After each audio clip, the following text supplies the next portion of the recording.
digamos, con los rusos, qué es lo que pudo haber pasado, qué es lo que no pasó, pero comenzamos con esta explicación de uno de los rusos que finalmente bajó del auto ayer. Si tenemos el material, lo vemos y lo escuchamos a Rukov. A ver. Soy ruso, son diplomáticos rusos, es un vergüenza para mi país. No entiendo qué hacen. Vergüenza, sí, exacto. Tiene mucha vergüenza. Tendrían que haber cumplido con la ley. Sí, exactamente. Ellos dicen que soy no ruso, that I'm a traitor. Le dijeron que es un traidor. Le dijeron, los efectivos de la embajada le dijeron a él que es un traidor. Yes. Eso es más vergüenza. Lo escuchamos con atención, bueno, Carlos. Ayer cuando yo vi lo que estaba pasando, lo primero que le dije a tu producción, que me llamó ayer y vos también, es que primero quería averiguar porque era todo muy raro. Claro. Cuando hoy a la mañana pude conectarme con algunos amigos en Washington, la primera respuesta tiene mucho que ver con lo que acaba de decir Florencia Donovan. A ver. Porque me dijeron, la dictadura cubana y las otras dictaduras del continente están muy preocupadas de que a Milei le vaya bien, porque tienen miedo del contagio político en Brasil y en Colombia. Acuérdense que en un año y medio hay elecciones en los dos países. Si realmente estos dos países que están pasando muchas dificultades económicas ven sus pueblos que Milei sigue bajando la inflación y se encuentra a fin del año que viene, como se prevé, con un gran triunfo electoral, es un tema que había que pararlo antes. Entonces me dicen, los dos temas que ustedes están tratando en este momento tienen que ver con eso, el gendarme y el espía ruso. Yo dije, ¿cómo?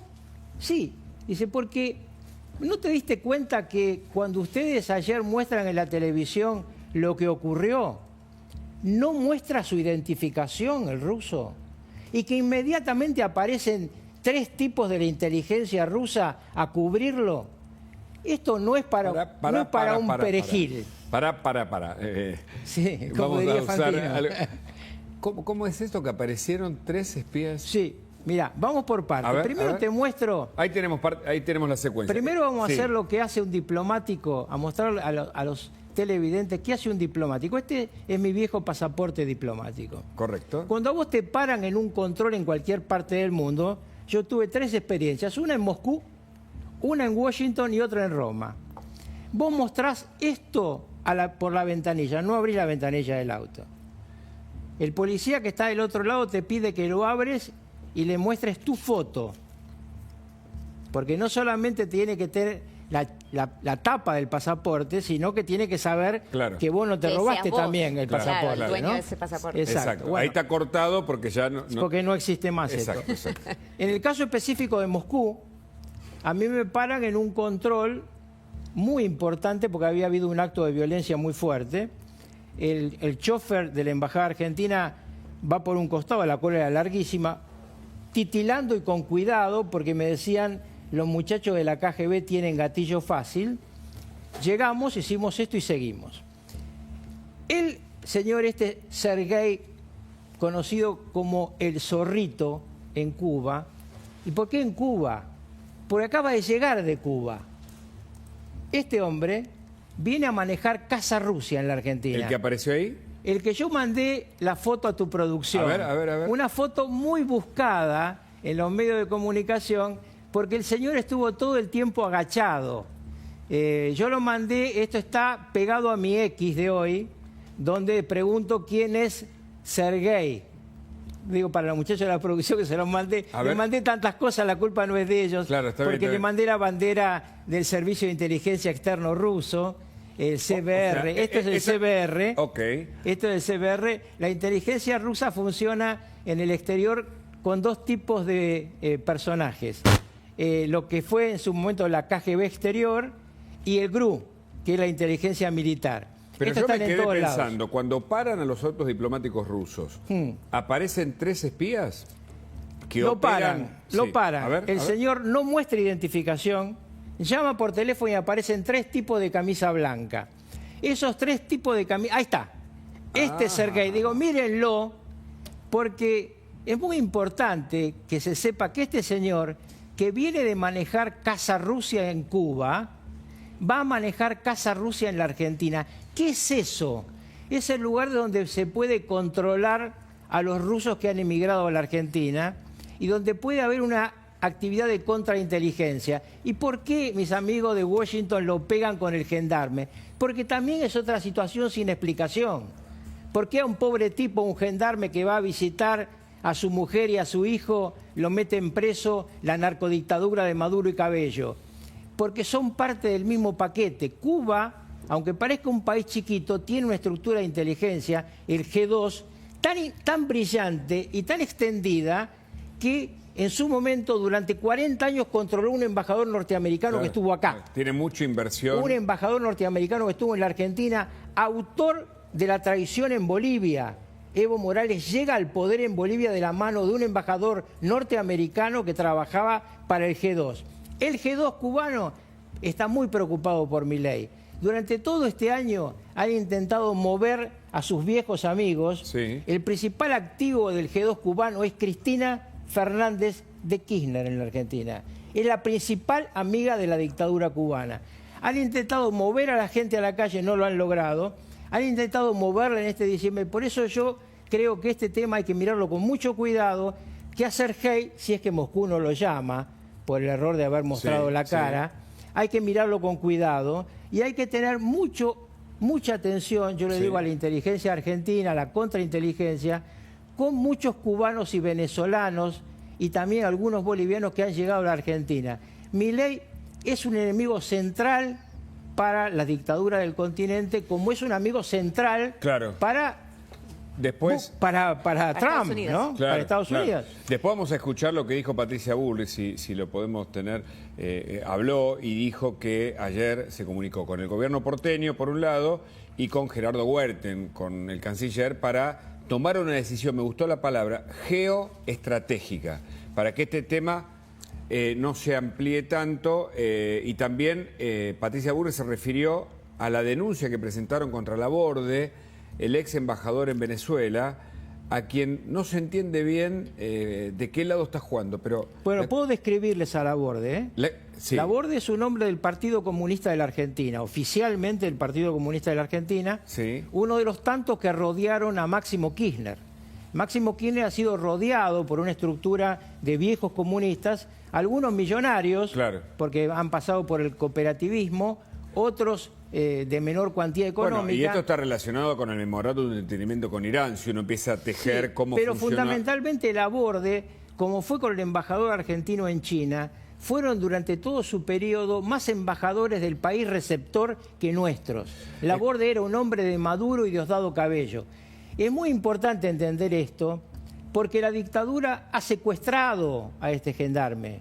Este gendarme no es una persona que ha hecho ningún daño a Venezuela. Es un chico que fue a ver a su familia. Lo secuestraron. No es la primera vez que la narcodictadura de Maduro y Cabello hace eso. Acuérdense cuando en Estados Unidos cayó detenido uno de los principales testaferros de Maduro. Ellos detuvieron turistas norteamericanos, dijeron que eran espías y terminaron canjeándolos 7-1 por ese tipo que querían liberar. Hay que tener mucho cuidado con lo que se viene del continente. Está preocupado Lula, pero sobre todo está preocupado el Partido de los Trabajadores. Lula está en una situación muy complicada de déficit cognitivo, muy rodeado por el Partido de los Trabajadores, que en el tema Maduro se diferenció de Lula. Acuérdense que Lula objetó la elección y el Partido de los Trabajadores, que hoy está gobernando en Brasil y produciendo la crisis económica que está produciendo Brasil, cuando recién Florencia hablaba de la pérdida de valor de la moneda coyuntural, ojo con lo que es la gran devaluación de Brasil. Porque nosotros nos agarró en 1998 lo que se llamó en ese momento la crisis brasilera y tuvimos inconvenientes. No me quiero ir de Laborde porque Patricia Bullrich se refería a la denuncia que presentaron contra el ex embajador así. Bueno, Oscar Laborde había dado vuelta a la realidad. Había dicho que el culpable de que estuviese secuestrado el gendarme Nahuel Gallo era culpa del Estado argentino, el Ministerio de Seguridad, que no había mandado los papeles adecuados avisando que iba Nahuel Gallo de viaje hacia Venezuela. En primer lugar, si fuese así, lo primero que hay que hacer con una persona que no está con los papeles adecuados es echarlo del país y no secuestrarlo y generar una desaparición forzada, que hay una gran diferencia. En segundo lugar, todos los papeles están todos en regla. Ayer se vieron por todos lados. Y Laborde decía esto, para entender el cuadro por el cual fue denunciado por el Ministerio de Seguridad de la Nación. A ver. La madre de un gendarme, digamos, en una situación complicada, me pidió si le podía hacer llegar en la fecha de Navidad una carta. Me lo trajo Juan Grabois el tema, me pareció interesante, y sin ningún tipo de gestión oficial ni nada, se le hizo, se le acercó y la recibió. Yo creo, digamos, que se trata una cosa sobre otra. Yo le había hecho una serie de preguntas de qué es lo que le ha sucedido con esto, qué lo habían realizado. Sí. ¿No? Digo, ¿por qué no aparece? Claro, el mismo cuestionamiento que le ha hecho la vicepresidenta y fue, digamos, lapidada por Patricia Bullrich. ¿Por qué no se le avisó al país del sector? ¿Por qué no se le pone un abogado? ¿Por qué no se le avisó a la embajadora de Brasil en Caracas? Recién ahora le avisan a Brasil, que es el que cuida los intereses de Argentina en Venezuela, esta situación, incluso con supuestamente un aviso que llegó 7 días después la información de esta supuesta carta de invitación. Bueno, inquietante. Perdón, una aclaración muy importante respecto a esto, que es una absoluta falsedad de Laborde. En primer lugar, la documentación se presentó en tiempo y forma. Segundo, yo ya escuché antes el comentario de por qué Patricia Bullrich autorizó viajar al gendarme. Es realmente un acto de ignorancia pensar que un ministro autoriza la vacación de un gendarme. Por favor, no nos quieran vender semejante verdura. Y este muchacho Laborde, ¿cómo hace para hacerle llegar a la narcodictadura más cerrada de América una carta tan rápido? Solamente si sos de ellos. Porque si estás del otro lado del mostrador no te dan ni bola. Porque realmente hoy Venezuela ni siquiera atiende los pedidos de Brasil. Itamaraty, la principal cancillería amiga de la narcodictadura, no consigue que se solucione el problema de la residencia argentina ahí, que está a cargo de Brasil. Mirá si va a resolver lo del pibe secuestrado. Carlos. Y además me extraña que acá no se diga lo más grave. Sí. Este chico está desaparecido. Sí, Realmente este tipo que dicen ser de izquierda diferencian dictaduras. Las dictaduras tienen alguna diferencia si desaparecen a alguien, una dictadura de derecha o una de izquierda. No, ninguna. Carlos, Julieta, me gustaría volver al principio, que usted dijo algo muy grave en relación a lo que pasó ayer con los diplomáticos rusos en relación a la presencia de espías rusos aquí en Buenos Aires. Se conoció en los últimos meses la historia de estos 2 espías rusos que fueron detenidos finalmente en Eslovenia, tenían el pasaporte argentino y este año formaron parte del mayor intercambio de prisioneros de Rusia con Occidente y volvieron a Rusia. De hecho, hay imágenes de esta pareja con sus 2 hijos argentinos siendo recibidos por Putin en una escena que muchos hablaban directamente de la serie de Americans, porque realmente es una historia que dio la vuelta al mundo.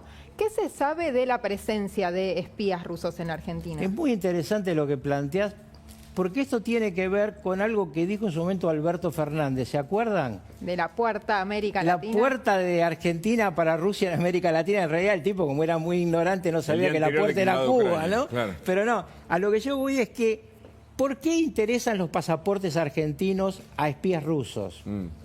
Porque desde la invasión de Rusia a Ucrania, los pasaportes rusos no son cómodos para trabajar en el mundo. Llega un ruso con un pasaporte a cualquier país que tiene todavía el recuerdo de la dictadura soviética sobre Europa del Este y lo miran, cuida un pasaporte argentino. ¿Ustedes saben por qué agarran a estos 2? Porque no sabían hablar español. Claro. Entonces, la inteligencia local dice, no, estos no pueden ser argentinos. No, y además porque el pasaporte argentino que cotiza en el mundo puede hacer que los hijos o los descendientes de los rusos no tengan que ir necesariamente a la guerra, que esta es otra. Sí, pero el tema central para Putin, lo que le interesa es tener pasaporte para sus espías que sirvan en cualquier lugar del mundo. Claro. Tanto golpeó este tema de los pasaportes argentinos usados por espías rusos que Gran Bretaña está estudiando una limitación a los pasaportes argentinos. Es decir, como rebote de esto, podemos tener dificultades en 2026 para ingresar a Gran Bretaña. Es un tema muy delicado. Yo lo que digo es... Estemos atentos. Estemos atentos, sí, porque este episodio tiene otras... afloran otras historias. Demasiadas ramificaciones, y lo que a mí me dijeron hoy es, ojo, que el peor enemigo de la dictadura del continente es Milei. Este es un tema que el gobierno tiene que mirar, y los que protegen al presidente también. Gracias, Carlos, por la visita. Al contrario. Florencia Donovan. Bueno, decíamos al comienzo, fuerte intervención hoy hubo del Banco Central en el mercado de cambios, mucho se habló de esto, 600 millones de dólares tuvo que volcar hoy el Banco Central en una sola jornada para contener la demanda del mercado. ¿Es esto preocupante o no? Habla de una tendencia. En principio, ¿qué es lo que están diciendo del Central? Que acá hubo una cuestión coyuntural. Recordemos que el impuesto país que tenían que pagar todos los importadores se cayó o dejó de tener vigencia a partir del 23 de este mes. Pues bien, ¿qué sucedió? Muchas empresas, en este caso el Banco Central identificó automotrices, esperaron hasta después de esa fecha para realizar y pagar sus importaciones. Con lo cual, en un día, hay muy pocos días hábiles en estos días antes de que termine el año, se canalizó una gran cantidad de demanda de dólares.